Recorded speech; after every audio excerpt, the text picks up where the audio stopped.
I'm Amy from Doodle Dog Designs. I thought it would be fun to decorate a Christmas tree with a sewing theme to put up in my sewing room this year. So I got this little tree out.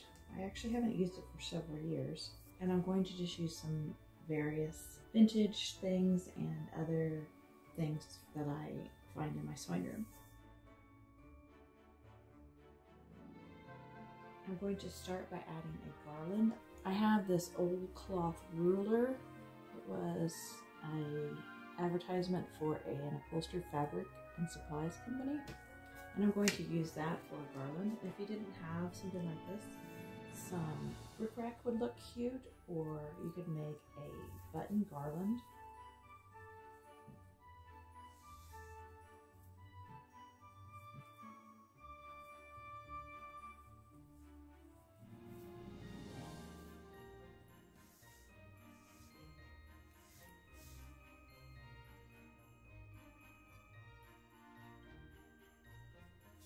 I'm going to take some old wooden spools and I'm going to turn those into ornaments.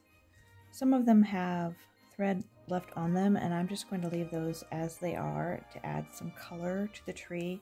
And I'm going to use jute to make hangers. You could use ribbon also if you wanted to add even more color. I'm just going to string a piece of jute through the holes on the spool and then take the two ends and tie a knot, and then I can hang it like that.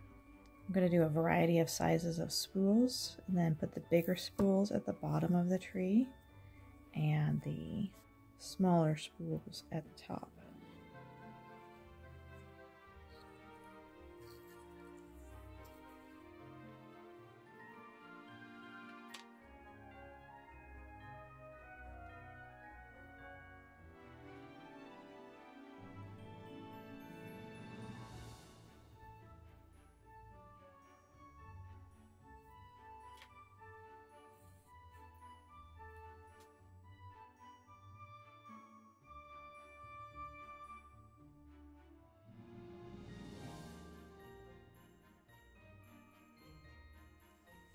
These are 3 bobbins from my sewing machine. They're not old, but I thought that it would be cute to make a little decoration out of them since they're all Christmas colors. I have these vintage red buttons, and I'm going to separate the bobbins with the buttons. So I'm going to put one bobbin on my twine and then go through one of the buttons and then through another bobbin, and then a button, and then the last bobbin. And those buttons will just kind of help separate the bobbins a little bit.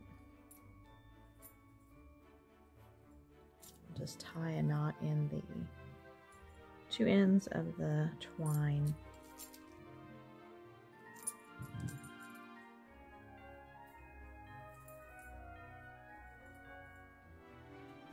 I have a lot of vintage lace, so I'm going to use some of that to make an ornament out of this.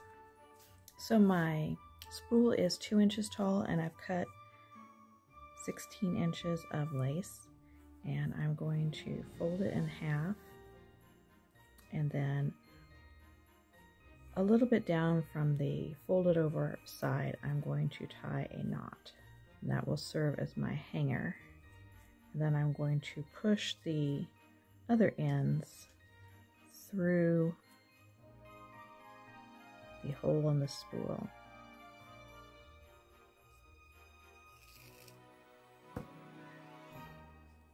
And then I need to tie a knot in this end also.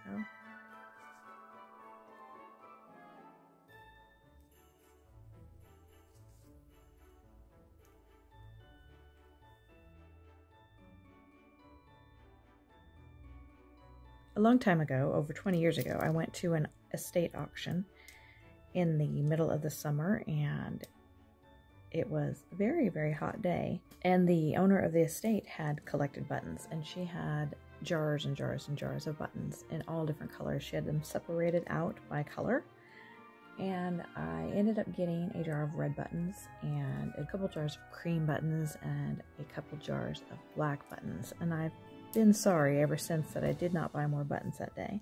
But I've poured out my red buttons here, and I thought that it would be fun to add some red buttons to the sewing tree.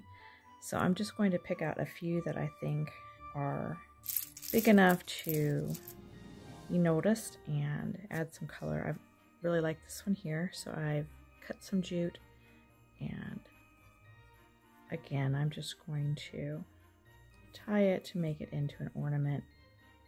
So I tied a knot there, and then I'll tie a knot up here at the top so it can be a hanger.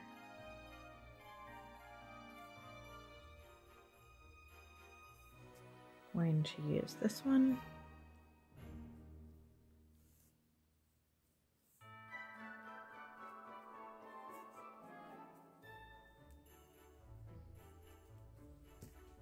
Part of what I'm looking for when I'm choosing buttons is ones that have holes big enough for my jute.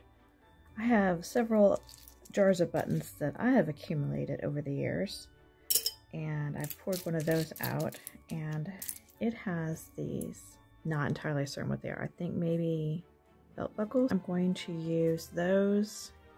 Also, then I have some buttons that have been tied together previously. That's just the way I got them, and I think I'm going to use that. I can just use that just like it is as an ornament. And then here's another grouping. It's also been tied together. Might need to add some jute to that. That's a pretty interesting button. I'm going to use that, and then here's another grouping that's been tied together. I'm going to use it.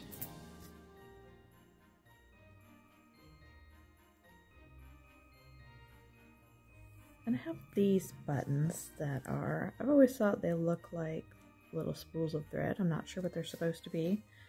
I got those at that auction that day. I'm going to make each one an individual ornament, I think. That first jute didn't work. It was a little too thick, so I've got some thinner jute here that I'm going to use for these.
For the tree topper, I'm going to use this punch needle angel. This is one that I punched, and I have the pattern available in my Etsy shop. I wanted to use her because the tree where I have my other punch needle ornaments is too big for this tree topper. And I thought that this tree was just the right size.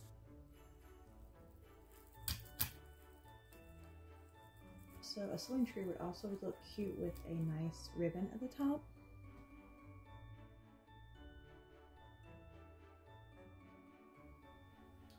Then for a tree skirt, I have several vintage just quilt blocks. They have come when I bought other linens, and I thought that I would arrange those. So I'm going to just tuck it up under the tree and kind of bunch it around, and then I'll probably tuck the corners under also.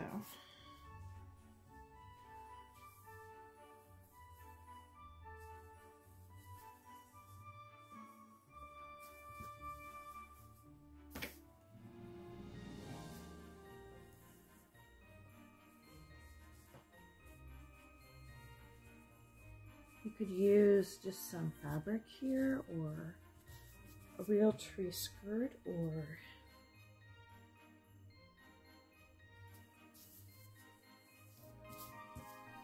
maybe even a cutter quilt would be cute.